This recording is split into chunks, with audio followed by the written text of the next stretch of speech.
If you've gone through a toxic relationship, chances are you may have certain symptoms of c-ptsd or complex post-traumatic stress disorder. Going through toxic relationships kind of leaves you spinning. People who deal with c-ptsd or toxic relationships in general, the after effects can be very painful, as you may know. And one of the things that I'm committed to doing here on this channel is showing you all of your options and what kind of healing therapies might be out there for you.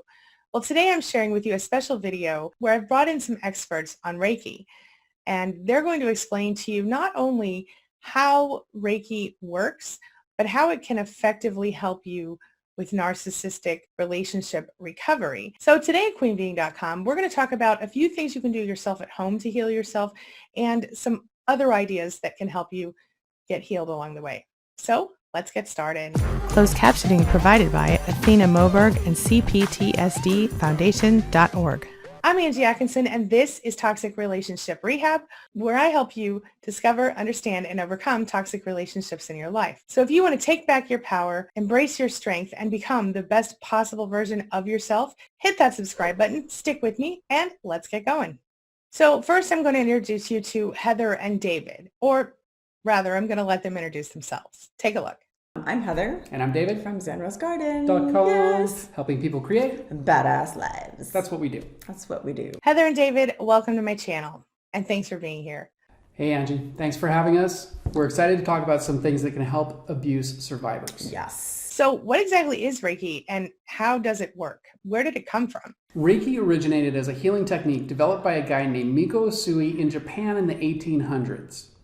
This was based on studies of previous methods that have been used for centuries. So healing touch itself is a tradition you're going to see all over the world and has basically been around for a really, really, really long time.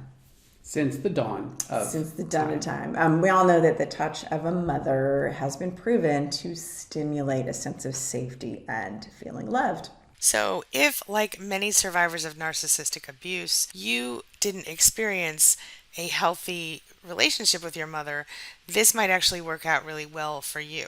Reiki has been shown to stimulate the human immune system and reset the state of fight or flight associated with stress and anxiety. So think of Reiki as a healing touch modality that has a developed system to access that kind of healing. It works with the body's subtle energy centers of the body to align and heal physically, mentally, emotionally, and spiritually. So the concept is that a Reiki practitioner channels universal life force energy from outside of themselves into the client. And this is one thing that makes Reiki different from other healing touch modalities that are person to person. Right. That sounds really interesting. How do you get something like that done? Do you do it yourself, or do you find someone? So basically, find a Reiki practitioner using the Google machine, type in Reiki practitioner in my area. There you go. When you're picking somebody, pay attention to reviews and feedback. Right. It's most important, really, Google jokes aside, to find somebody who you are comfortable with. That's the most important thing with the Reiki practitioner. Fill me in on exactly what I could expect if I went and got a Reiki session. How would that work? What would it look like? So every practitioner is different, but here's a basic breakdown of a typical session. You will be fully clothed, most likely lying on a massage table. The practitioner may scan your body in some way to get a sense of where to go or where you might be blocked or feeling funky. So things that you might experience are heat coming from their hands, maybe tingles, pulsations, vibrations, feelings of electricity. That tends to be more of the symptoms of the energy work taking place. So you might go on a journey in your mind, because generally Reiki is a non-talk therapy, so you're not really talking. So you might go on a kind of a journey in your mind, or you might experience memories coming up or emotions starting to release through the body. Or you may just experience a sense of calming relaxation. That's kind of cool. There's no wrong way to do it. Okay. Is there any way that you can kind of Reiki yourself?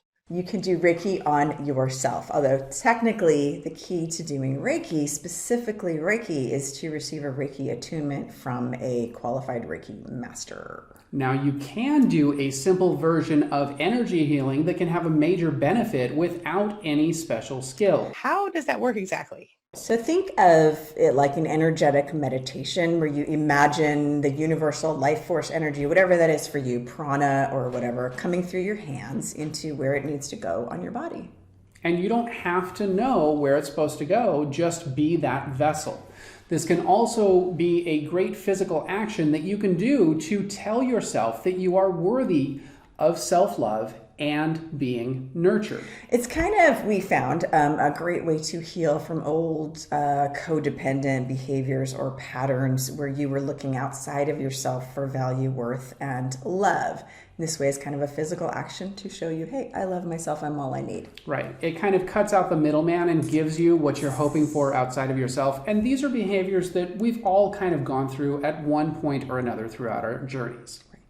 So as a survivor of abuse, what can we expect from Reiki? Is it a positive thing? Is it a negative thing? Or are there kind of two sides to it? Reiki in itself is kind of a great way to chill out. It's not super intense. It can be, but it can reset your fight or flight mechanism. It can also remind you of what it's like to feel safe and supported. It can give you clarity of mind. And it can also extend the time between an event that occurs and any reaction that you might have so that you can better assess what to do. And overall, it can kind of bring you a sense of peace that everything's going to be okay. I've heard from a lot of people that they're worried about the kind of negative effects that might happen if they do go ahead and get Reiki. So how does that work? Can you kind of fill me in? Are there negative effects? Is there anything to worry about? Reiki's in general pretty positive, but negative feeling things can come up that are actually positive in the long run. So Reiki or any kind of an energy work that you get can bring your fears or your unresolved issues to the surface, which can be tough at first. As you process through them, that emotional charge can get less over time and make it more manageable as you keep going on your healing path. So one thing to keep in mind is that there is a wonderful part inside of your mind that knows exactly what you need, what you're ready for, and what the person working with you is capable of. Right. That's really interesting. Are there any other effects that we need to think about as survivors of narcissistic abuse or in general about how Reiki could affect us long-term or short-term? So another negative thing that can come up, which is really a positive, is you might have an identity crisis start to arise. And this is kind of when your old self no longer serves your current situation, but you're feeling good in the Reiki session. You're starting to feel like, wow, this might feel like the real me coming out, but then there's a conflict between the real me that feels amazing and this old me that sort of felt crappy for a long time, and which one's the real me? So you might have this identity crisis start to surface. So the identity crisis itself is when you have this mask that you have become used to and accustomed to that used to protect you that no longer works to keep you safe. And then there is a part of you that is ready to dig deeper under the mask. And that's what's starting to emerge is your real true self under the mask, but it's got to get through some of those painful experiences for you to live in your freedom. So this can be a painful part as the old mask dies to make way for the more genuine self. So trust that you will discover yourself as you find your freedom and create more space for that true self to emerge. Absolutely. So when we talked in our pre-interview, you mentioned something about a healing crisis. And I thought that was a really interesting term. Can you tell us what that means exactly? So a healing crisis is when old pains, old memories, and emotions come to the surface for healing. This is where that part of your mind that is designed to protect you and keep you safe goes into a freak out mode as the part of your mind that knows what you need to heal brings all that poop to the surface for you to clear up.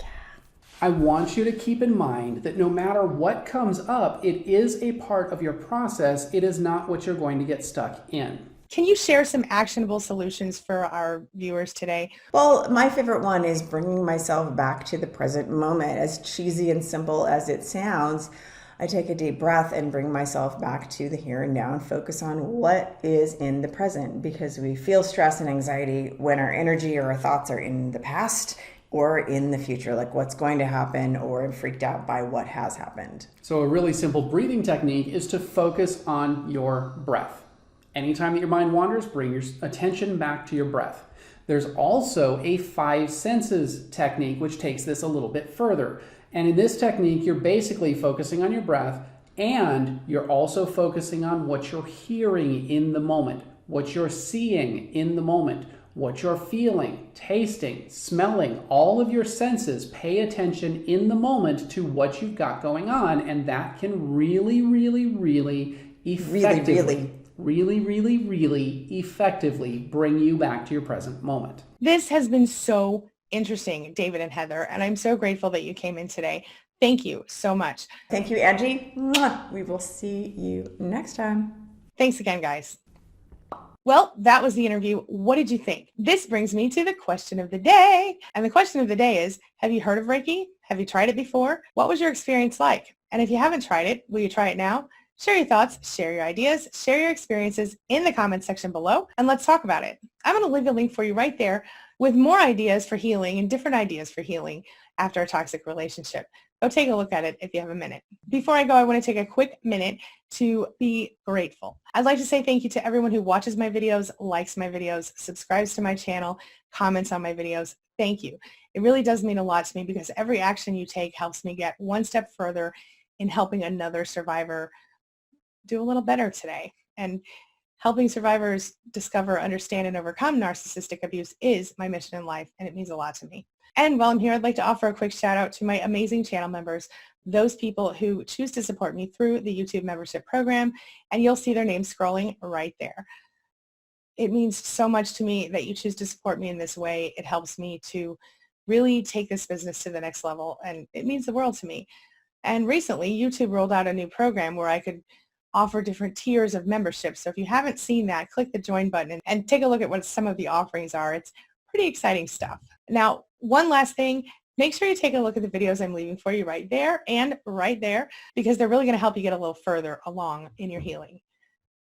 As always, thank you so much for being a part of my day and a part of my life. And hey, thanks for letting me be a part of yours. It really does mean a lot to me. Now make sure you hit that subscribe button so we can stay connected and continue on this healing journey together. I'll see you soon.